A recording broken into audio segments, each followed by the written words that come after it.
Has it ever occurred to you, Wally, that the process that creates this boredom that we see in the world now may very well be a self-perpetuating, unconscious form of brainwashing created by a world totalitarian government based on money, and that all of this is much more dangerous than one thinks, and it's not just a question of individual survival, Wally, but that somebody who's bored is asleep, and somebody who's asleep will not say no.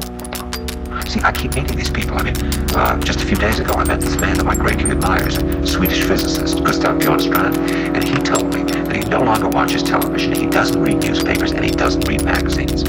He's completely cut them out of his life because he really does feel that we're living in some kind of Orwellian nightmare now, and that everything that you hear now contributes to turning you into a robot.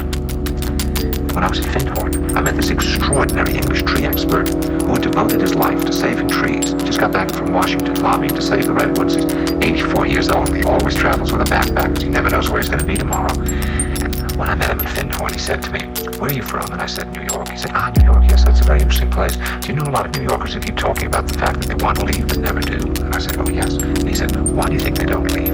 I gave him different banal theories. He said, "Oh, I don't think it's that way at all." He said, "I think that New York is the new model for the new concentration camp, where the camp has been built by the inmates themselves, and the inmates are the guards, and they have this pride in this thing they built. They've built their own prison, and so they exist in a state of schizophrenia, where they are both guards and prisoners, and as a result, they no longer have, having been lobotomized, the capacity to leave the prison they've made, or to even see it as a prison." And then he went into his pocket, and he took out a seed for a tree, and he said, "This is a pine tree." He put it in my hand, and he said, "Escape before it's too late."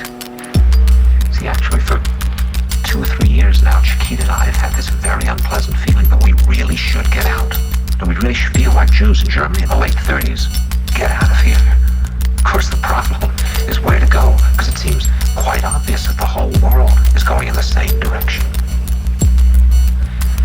See, I think it's quite possible that the 1960s represented the last burst of the human being before he was extinguished, and that this is the beginning of the rest of the future now, that from now on there'll simply be all these robots walking around, feeling nothing, thinking nothing, and there'll be nobody left almost to remind them that there once was a species called a human being, with feelings and thoughts, and that history and memory are right now being erased, and soon nobody will really remember that life existed on the planet.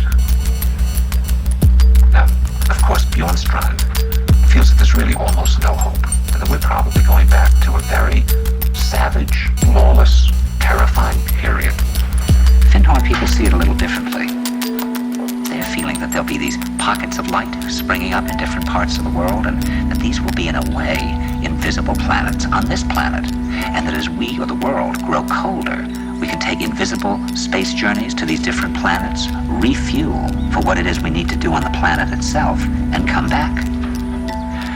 And it's their feeling that there have to be centers now where people can come and reconstruct a new future for the world. And when I was talking to Gustav Bjornstrand, he was saying that actually these centers are growing up everywhere now. And that what they're trying to do, which is what Findhorn was trying to do, and in a way, what I was trying to do. I mean, these things can't be given names, but in a way, these are all attempts at creating a new kind of school or a new kind of monastery. And Bjornstrand talks about the concept of reserves, islands of safety, where history can be remembered and the human being can continue to function in order to maintain the species through a dark age. In other words, we're talking about an underground, which did exist in a different way during the Dark Ages among the mystical orders of the Church.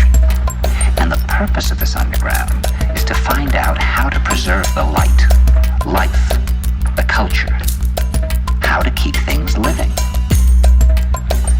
You see, I keep thinking that what we need is a new language, a language of the heart, languages in the Polish forest where language wasn't needed. Some kind of language between people that is a new kind of poetry. That's the poetry of the dancing bee that tells us where the honey is. And I think that in order to create that language, you're going to have to learn how you can go through a looking glass into another kind of perception where you have that sense of being united to all things, and suddenly you understand everything. To another kind of perception where you have that sense of being united to all things, come and reconstruct a new future, to another kind of perception where you